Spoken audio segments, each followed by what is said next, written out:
They took me, my brother, and my sisters in 2 cars. And of course, we were upset, and he was crying.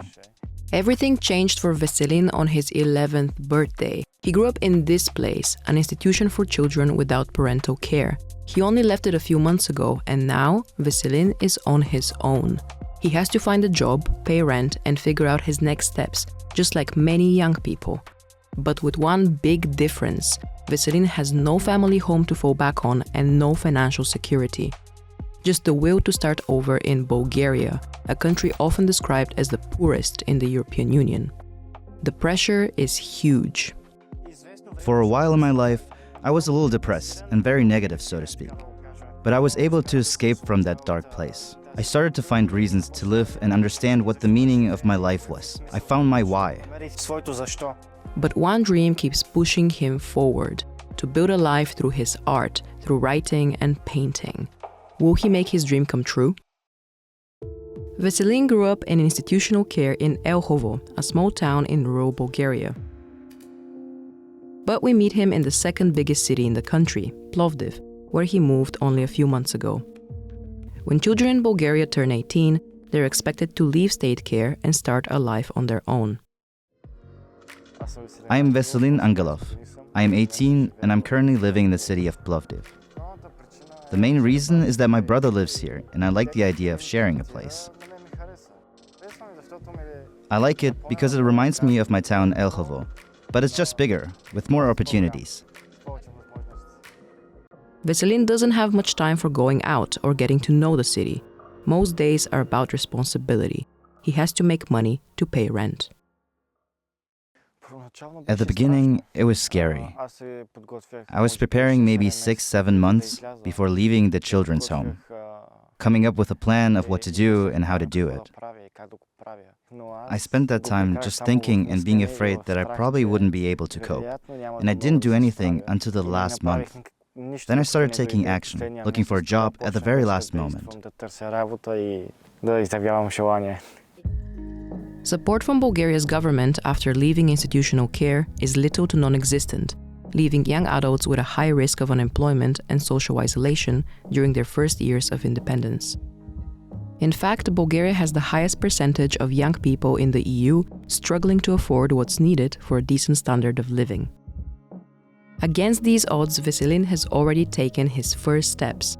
After months of searching, he found a job here in Plovdiv. The biggest failure I've ever had is losing my first job. My first official job was at a pizza place, and it was awful, really awful. I was general staff there, and every day was a nightmare. Too many people, too many things to do. He now works in a local hotel bar in Plovdiv, making enough money to cover his living expenses. I have my own responsibilities, and I'm not a general worker who works across stations. I have my own responsibilities. A steady job and a place to live in Plovdiv might look like steps many take for granted, but for Veselin, they're victories. Now he wants to show us where everything started, the streets and places that shaped his childhood. It will be his first time going back to Elhovo since he left the children's home. I have some clear memories. They took me, my brother, and my sisters in 2 cars. I was in an SUV with my brother, and of course we were upset, and he was crying. And then my brother said something like, "Oh, look how far they've taken us from Dad, so that we don't run away, so that we don't go back to him." On his 11th birthday, his life split in 2. He and his brother were brought to a care institution for children here in Elhovo.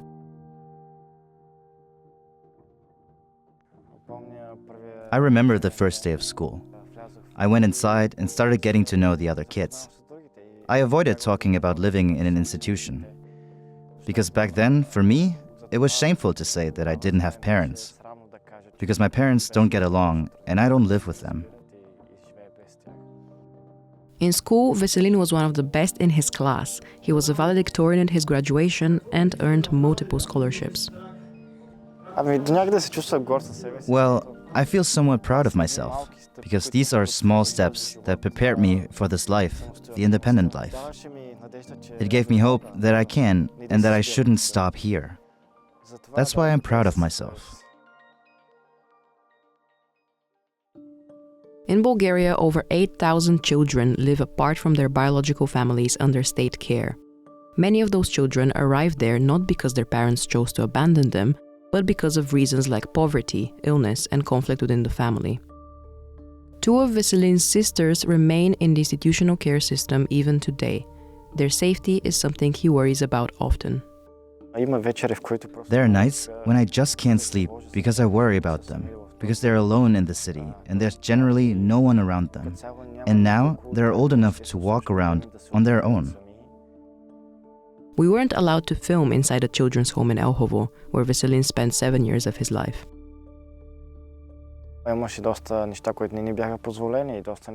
There were a lot of things we weren't allowed to do, and a lot of things that we had to abide by. There was this rule that we can only use our phones for 2 hours a day.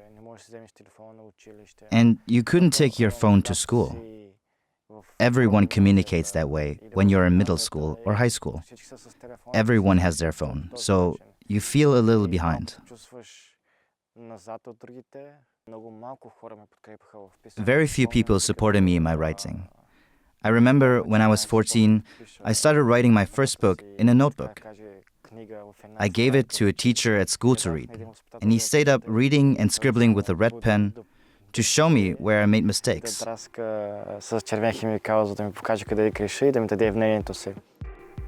And in that space, Veselin discovered a love for stories, detective novels, and poetry. Now he's writing his own philosophy book, hoping to publish it one day. But Veselin isn't just a writer, he's also a painter.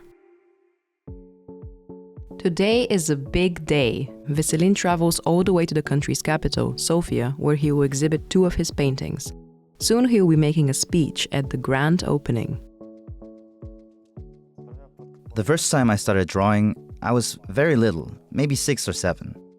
We were in the living room and my dad was lying on his side, with his elbow, like this. So I started drawing on the back of, what's it called? On a frame, a wooden frame. More than 10 years later, Veselin is here at an exhibition organized by the charity foundation Teddy Bear. He's showing his paintings alongside other young people who have also grown up without stable family support. The foundation creates opportunities for teenagers like them, helping them explore careers and prepare for university. I realized I can paint when I was in 1st or 2nd grade. And I don't want to live without purpose, so to say.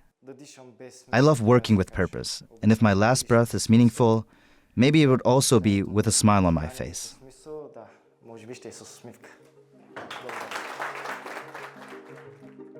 Veselin has stumbled and faced the unknown, but giving up was never an option. And his biggest dream? To be in one place with my family. That's what I want. To gather the people who are scattered back together in one place.